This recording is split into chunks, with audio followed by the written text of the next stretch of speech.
Okay, I have my father here with me. Dad, thank you for joining. How are you? I'm very well, and you're welcome. So, we are going to spend this episode exploring the journey moving from Nigeria to America. But before we go into the conversation, I want to start with a fun game, Icebreaker. This icebreaker is called Stay or Go. And in this icebreaker, I'm going to ask you hypothetical scenarios or choices that are related to life in Nigeria and the West. And I want you to quickly say stay, meaning you would stick with the Nigerian way or the Nigerian value, or say go, meaning you prefer the Western approach based on your experiences. All right, let's start simple, okay? Would you stay with Agbada and native attire, or would you go with jeans and a t-shirt? Oh my God, you see the way I'm dressed.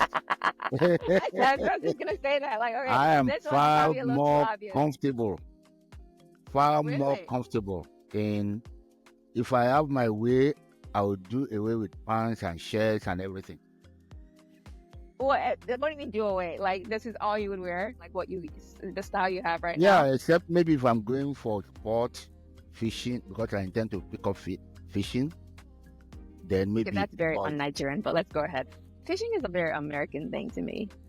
you take advantage of what's available to you. Right. I guess that was an obvious question. Okay. Would you stay with Nigerian Owambe parties or go for the more low-key Western style gatherings? It's Owambe party for me any day. Really? Okay. Yeah. I As wish. long Okay, as long that's as long as interesting. the party has a let's put it this way in terms of perspective. I don't see party as just everybody gets together and you have fun and all that. I usually see party as a way of rejoicing before God, showing gratitude to God Oh, for whatever you are okay. celebrating. And because of I that, see. I will go for one day. And believe in me, I don't think there's anybody that knows any group of people that knows how to party like Owambe. Yoruba people. Oh, you said Yoruba people. You didn't even say Nigerians. You said Yoruba. No, Yoruba people specifically. Okay, tell me more, please. More, even within Nigeria, yeah, it's very widely used done now across different Yeah, ethnic like I groups would in think. Nigeria and all that. But Yeah, the origin, that's why they call it Owambe. Owambe is a Yoruba man, Yoruba word. The yeah, origin is from the southwest of Nigeria. yeah. Oh my gosh, that's beautiful. Like I've never really thought of Owambe as like celebrating before God. Like I know we have these parties, and especially your generation, we like to make the announcements. I want to thank God. God has been good to me, but I've never really seen it that way from Oh, that perspective. no, I love that. that is the way I see parties now. And that is why I actually believe that parties should be done in a way that glorifies God, in a way that when you go there, when you see it, yeah, you see the goodness of God in it, not I obscene love things that. that you see these days and all that. Oh my gosh. I love that. Okay, okay. So this explains a lot about my wedding. Because as a millennial, I was being very economical. Like, I, I, like I, I did. I think my perspective changed at about the time of your wedding because number one, I was very happy. I was extremely grateful to God. And at that time, I Oh was looking at everything, taking stock and all that. And I was like, this wedding would be an avenue to really glorify God. okay. All right. Still playing stay or go. Would you stay with the Nigerian discipline, i.e., spare the rod, spoil the child, or would you go with the Western timeout method? For me, it's a mix. It is a mix. Okay, here we go. Um, I do believe in that word, spare the rod Discipline. Oh, and sport. spoil Okay, the yeah. child. It's actually not a Nigerian thing. It is It's a biblical. biblical thing. Yeah. But how are you defining spare the rod? Because people take the rod. Aha. That is why I said it is a myth. What I observed with so many parents is what Yeah. I really what I really consider as abuse. is, I mean, you know how I dealt with you guys.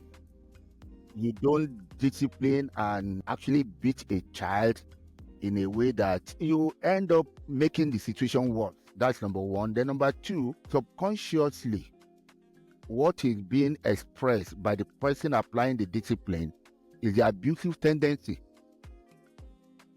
in such people. So I firmly believe in sparing, if you spare the rod, you spoil the kid or whatever. But you don't cross the line of abuse.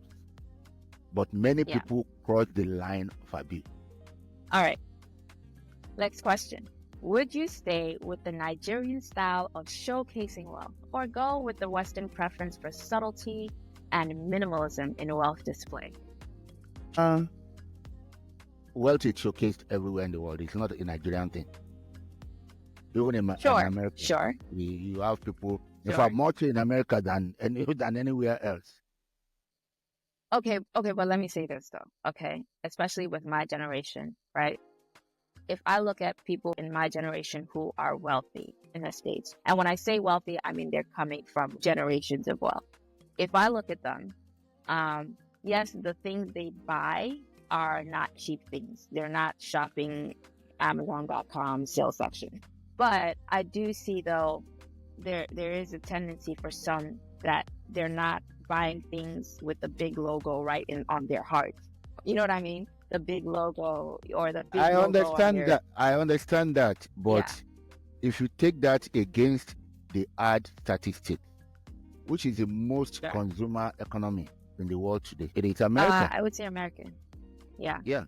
And why are people buying top? Yeah, if you are wealthy, you want to enjoy your life. I don't have any problem with that. You want to within reason. But you see, another strong evidence that people showcase wealth a lot in America is the extent to which people get into debt to acquire stuff. Yes. So if you look at all those hard facts, you realize that people showcase wealth a lot. Yes, in Nigeria, people also showcase wealth in an obscene manner, but it's a question of style. And most of what you see in Nigeria, well, you can see that because they tend to showcase wealth because they get into fake, bogus things just to pretend that they also have. That is the truth. But showcasing wealth. But I guess what you're saying though is that getting into fake, bogus things, it also has a face in America. It also has a type of expression in America. Right. But personally, fair point. I believe you should enjoy your whatever you have worked for. Enjoy it to a reasonable extent without showcasing that you have so much and what have you. Sure.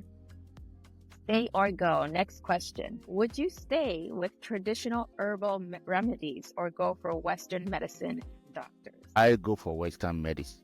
And by the way, let me correct something. That traditional medicine goes with us and all that, again, it's not peculiar with us. Even in America. Yes, I hear you. Totally. A lot of I people hear do you. A lot of people do it. They call it unconventional. Yes, they call them naturalists. Naturalists and all that. Naturalist medicine. I totally hear you. But in Nigeria, and for Nigerians who have some awareness of Nigeria, there's always been the awareness of herbalists and all that stuff. So, but you know the biggest danger of those things, because they've not been properly studied and all that. My own observation is that they deal with symptoms. You feel better, but the real danger is inside. And by the time you know that it's not working the way you expect it to work and everything, I know a number of instances, it's too late. That's why I was shocked by your response, because I know when you were a child and you felt an ache here and an ache there, your dad would give you an herb and you were fine. Yeah. Oh, yeah. That is very, very true. But that's the only one that I know that I can trust. Every other thing I don't know. Okay. Last question, stay or go. Would you stay with the traditional Nigerian family hierarchy where elders have the final say, or go for the Western approach for more egalitarian family discussion? There could be family discussion, but the final say is the final say. The elders have the final say. Is that simple? there could be discussion. Yeah, that's the truth. Okay. All right. Let's leave it as that. But that is the truth. I'm See, what we don't realize is that the elder is coming from the point of view of so much experience that the younger people, you can't even, that's one thing I realized, you can't even, there is nothing as value, you cannot equate experience with anything else. The younger hear people you. cannot relate to it. I just love your answer. We could talk, but the final say is the final say.